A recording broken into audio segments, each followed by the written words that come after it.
تو ان پر وہ بات نہیں کرتے۔ اس پر جو ہے نا تشویش کا اظہار ہوتا ہے کہ جی شاہد افریدی صاحب کو ایک کپتان کو دوسرے کپتان کے مقابلے میں لایا کھڑا جا سکتا ہے۔ تو خیر دوسرا ان کے ساتھ رانا ثناء اللہ صاحب کا بیان بھی بڑا ایک عجیب سا ہے کہ جی عمران خان جیل سے باہر آ گئے تو خطرناک ثابت ہو سکتے ہیں۔ اس سے کئی ایک بات سے کئی باتیں نکل آتی ہیں، پی ٹی آئی کے لوگ وائلیشن ہوتی ہے، اور کچھ یہ ایسے ہیں کہ مناظر کہ نون لیگ ان کے خلاف اور عدالتیں ان کے خلاف کسی نہ کسی زعمانی جملے میں نا وہ لے جاتے ہیں، لیکن اچھی بات نہیں ہے۔ اور دوسرا یہ ہے کہ پی ایم ایل یعنی کہ پی ڈی ایم کی حکومت اور عمران خان کی حکومت میں جو فرق نکالا گیا تھا، اس میں پی ڈی ایم کی حکومت میں عمران خان کو نہ جلسے کرنے کی اجازت تھی، دفعہ 144 کے تحت ہزاروں لوگوں 20,000 لوگوں پر مقدمات ہوئے، اور ایک بندے پر 250 ایف آئی آر ہوئی، کسی پر 200 ایف آئی آر ہوئی، بانی پی ٹی آئی چیئرمین پر 200 ایف آئی آرز ہوئیں۔ اور دوسرا یہ ہے کہ جی انہوں نے جیل میں میاں نواز شریف جب قید ہوئے تو ان کو سہولیات دی گئی تھی، ایون کہ ایک ایسی سہولت تھی جس پر ہنسنا آتا ہے۔ جیل میں جاتے وقت نواز شریف نے کہا جی وہ کک ہوتا تھا جب میں پہلے جیل میں آیا تھا، تو فوراً 8 گھنٹے کے اندر اسی کک کو جہاں اس کا ٹرانسفر ہو گیا تھا اسی کو واپس اسی جیل میں لایا گیا، اور انہوں نے ان کے من پسند کھانے جب بناتا تھا اسی نے ناشتہ راتوں رات انہوں نے پہنچ کر صبح ناشتہ انہوں نے بنایا تھا کک، اتنی سہولت۔ لیکن عمران خان کو اڈیالہ جیل میں کسی سے ملاقات کرنے کی بھی اجازت نہیں ہے، اور دوسرا پی ڈی ایم کی حکومت کے دوران احتجاج کرنے والوں کے خلاف بھی جو ہے نا وہ ان کو ڈیفیکلٹی کا مظاہرہ کرنا پڑتا ہے، اور ان کے ساتھ میرے خیال میں اچھا سلوک امتیازی سلوک ہوتا ہے۔ خیر یہ تو سیاسی لوگ جو ہے نا ایک دوسرے کے خلاف ایسے بات کرتے ہیں۔ تو آگے چلتے ہیں جی۔ جیل حکام کا دعویٰ ہے کہ 6 ماہ کے اندر عمران خان نے 35 لاکھ کا کھانا کھا لیا، کلیم کرتے ہیں، لیکن ان کا یہ کلیم جسٹیفیکیشن نہیں ہو سکتی، کیونکہ پی ٹی آئی کے کارکنان کہتے ہیں اور عوام الناس میں بھی یہ بات ہو رہی ہے کہ بھی اس پر انکوائری ہونی چاہیے، کیونکہ 6 ماہ میں اگر دیسی مرغے دیسی گھی میں پکا کر اور بکرے کی ران روزانہ روسٹ کروا کر بھی کھائے تو پھر بھی 20,000 روپے بل بنتا ہے، اور اگر اتنا روز دیسی مرغے اور بکرے دیسی گھی میں روسٹ کروا کر عمران خان کھا رہا ہے تو میرے خیال میں وہ تو وہاں پر بیمار پڑ جاتا ہے، ہو سکتا ہے اس کی پروٹین بہت زیادہ ہو سکتی ہیں، دل کے امراض ہو سکتے ہیں، لیکن جو بل بنایا ہے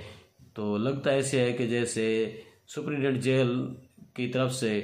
یہ چیزیں بنائی جاتی ہوں گی، پکائی جاتی ہوں گی، لیکن کھاتے کو جو اور ہوں گے اور وہ جو ہے نا اس کے کھاتے میں ڈال دیا جائے، بیل اس کے کھاتے میں ڈال دیا جاتا ہے، کھانے والے کھانا کھا جاتے ہوں گے۔ توڑ پھوڑ کے مقدمے علی امین گنڈا پور جو سی ایم کے پی کے ہیں ان کی اسلام آباد میں عبوری ضمانت ہو گئی ہے، لیکن ان کی ایک عجیب و حرکات ہم نے دیکھی ہیں، عجیب و جذبات دیکھے ہیں کہ جب وہ ملاقات کرنے کے لیے شہباز شریف صاحب سے ملتے ہیں تو شہباز شریف اور مریم نواز کی دونوں کی تعریفیں کرتے ہیں، اور اپنے کے پی کے 1500 ارب روپے وہ بھی مانگتے ضرور ہیں، لیکن جب باہر جاتے ہیں تو ان دونوں پر شدید تنقید کرتے ہیں، اور فارم 45 اور 47 کے تحت وہ ڈیفرنس بھی نکالتے اور کہتے ہیں یہ چوری کے مینڈیٹ چوری کرنے والی حکومت ہے، میں ان سے کیا بات کروں۔ تو سیاستدان کا یہ دوہرا معیار عجیب لگتا ہے، کیونکہ ان کو جو خطاب دیا گیا علی امین گنڈا پور کو کہ مولا جٹ نے پی ٹی آئی اور پی ڈی ایم دونوں کو خوش کر رکھا ہے۔ تو اس کے بعد ایک بات آپ سے کرنی ہے کہ 2018 میں جسٹس شوکت عزیز صدیقی نے ایک بات کی تھی اپنی انٹیلیجنس کے بارے میں، انہوں نے الزام لگائے تھے تو ان کو برطرف کر دیا گیا تھا۔ تو آج 2018 کے بعد 2024 میں ایک جج کو 6 سال کے بعد انصاف ملا ہے. ہمارا یہ جو ہے نا نظام انصاف کتنا نیچے جا چکا ہے. جج کو جب 6 سال کے بعد انصاف ملا ہے تو عام آدمی کو کیسے انصاف ملے گا؟ جیسے ذوالفقار علی بھٹو کا کیس ان کے مرنے کے بعد دائر ہوا، بطور صدر آصف علی زرداری نے 2011 میں دائر کیا تھا اور 13 سال کے بعد اس کا فیصلہ ہوا. لیکن اب ان فیصلوں کا کیا فائدہ؟ لیکن یہ کہ شوکت عزیز صدیقی صاحب کو عام آدمی کی طرح جو ہے نا وہ یعنی کہ ان کو تو فیصلہ جلدی میں، عام آدمی کو کیسے فیصلہ مل سکتا ہے، انصاف مل سکتا ہے؟ لیکن شوکت عزیز صدیقی جج صاحب کو مراد ضرور ملیں گی، جو ریٹائر افسر کو ہوتی ہیں وہ مراد ضرور ملیں گی. تو اس کے بعد آپ سے بات کریں کہ انڈیا کے شہر دہلی میں ایک سی ایم وزیر اعلیٰ جو ہیں دہلی کے، ان کو جو ہے نا ان کے اوپر شراب کی مد میں، شراب لین دین کے ان کی مد میں وہ جو ہے نا ان کو گرفتار کر لیا گیا. منی لانڈرنگ ان پر کیس بنا تھا. تو انہوں نے کہ حالانکہ ان کی ضمانت بھی ہو گئی تھی لیکن ضمانت کے باوجود وہ بھی گرفتار ہو گئے ہیں. تو وہ پہلے وزیر اعلیٰ ہیں جو بطور وزیر اعلیٰ ضمانت ہونے کے بعد بھی گرفتار ہو گئے ہیں. تو یہی بات خدشات ہیں کہ شاید علی امین گنڈا پور کے ساتھ بھی ہو جائیں، کیونکہ وہ بھی تو کافی مقدمہ میں مطلوب ہیں عدلیہ کو اور پولیس کو. تو شاید وہ بھی اس میں گرفتار ہو سکتے ہیں. تو اس کے بعد آتے ہیں جی آگے، پی ٹی آئی کے وکیل اظہر صدیق نے 5 سال نااہلی اور تاحیات نااہلی کے بارے میں ریفرنس دائر کیا تھا، تو وہ میرے خیال میں خارج ہو گیا ہے. پی ٹی آئی نے وفاداریت تبدیل کرنے والوں کے خلاف سخت کارروائی کرنے کا جو ہے نا وہ ایک ریفرنس فائل کرنے کا ارادہ کر لیا ہے. حالانکہ تمام کامیاب امیدوار آزاد تصور ہوئے تھے اور آزاد حیثیت سے وہ الیکشن لڑ کر جیتے ہیں، صرف پی ٹی آئی کے حمایت یافتہ تھے. اب سنی اتحاد کونسل سے آہستہ آہستہ شاید اقتدار کی خاطر پی ڈی ایم حکومت میں وہ شامل ہو جائیں، اسی لیے پی ٹی آئی ان کے بارے یہ ریفرنس بنانے کے لیے جو ہے نا فائل کرنے کے لیے یہ باتیں کر رہی ہے تاکہ وہ شاید خوف کی وجہ سے وہ نہ جائیں. لیکن جس نے جانا ہے وہ پوچھے گا نہیں، جس نے نہیں جانا کیونکہ وہ آزاد ہے اس پر جو ہے نا فلور کراسنگ جو ہے نا وہ نہیں ہوتا. تو دوسری اہم بات جو تھی وہ یہ ہے جی بھی سپرنٹینڈنٹ اڈیالہ جیل کو درخواست دائر کی گئی تھی کہ جی وہ ملاقات کرنے نہیں دیتا کسی کو عمران خان کے ساتھ. لیکن آج جب ان کو بلوایا گیا تو انہوں نے معافی مانگ لی جج صاحب سے. لیکن جج صاحب نے کہا کہ آپ مجھے یہ بتائیں کہ مریم نواز صاحبہ کے حکم پر کوٹ لکھپت جیل میں ملاقات کا ہر کسی کو حق حاصل ہے قانونی طریقہ پروسیس سے گزر کر، لیکن اڈیالہ جیل میں کوئی خاص فرق کیوں ہے کہ وہاں پر ایک صوبے کی ایک ہی حکومت میں دوہرا معیار کیوں عمران خان سے ملاقات کر دینی چاہیے؟ تو لیکن سپرنٹینڈنٹ اڈیالہ جیل معافی مانگ رہے تھے، معافی مانگی تھی اس لیے ان کو چھوڑے تھے. لیکن جج صاحب نے ان سے 2 سخت الفاظ جو کہے، انہوں نے کہا مجھے پتہ ہے سب کچھ، ہم یہاں بیٹھے ہمیں سب پتہ ہے کہ سپرنٹینڈنٹ صاحب آپ کو جہاں سے حکم ملتا ہے تو آپ کس کے کہنے پر رکے ہوئے ہیں، ہمارا حکم آپ ہوا میں اڑا دیتے ہیں، ہمیں سب معلوم ہے. تو میرے خیال میں میرے ناظرین بھی سمجھ گئے ہوں گے کہ جج صاحب کا اشارہ کس کی طرف تھا. تو انہوں نے یہ بھی کہا کہ بھی سپرنٹینڈنٹ جیل صاحب بندوق سے زیادہ قلم میں طاقت ہے، آپ کی نیک نیتی پر ہمیں شک ہے. یہ باتیں ہوئی تھیں. تو ان باتوں سے اندازہ لگتا ہے کہ پاکستان میں کچھ نہ کچھ تبدیلیاں ہونے والی ہیں عید کے بعد، کیونکہ ڈونلڈ لو کا جو بیان تھا وہ ایک کافی وہ شدت اختیار کر گیا ہے. شدت یعنی کہ اس کے اندر ایک بالکل واضح پیغام آ گیا ہے کہ اگر ڈونلڈ لو کا بیان سچا ہے تو عمران خان جھوٹا ہے، اگر سیفر کیس جھوٹا ہے تو عمران خان کے لیے، یعنی کہ یہ تضاد جو ہے یہ کسی نہ کسی طرف ان کو کسی نہ کسی کروٹ بٹھائے گا ضرور۔ فی الحال تک اجازت، اپنا خیال رکھے گا، اللہ حافظ۔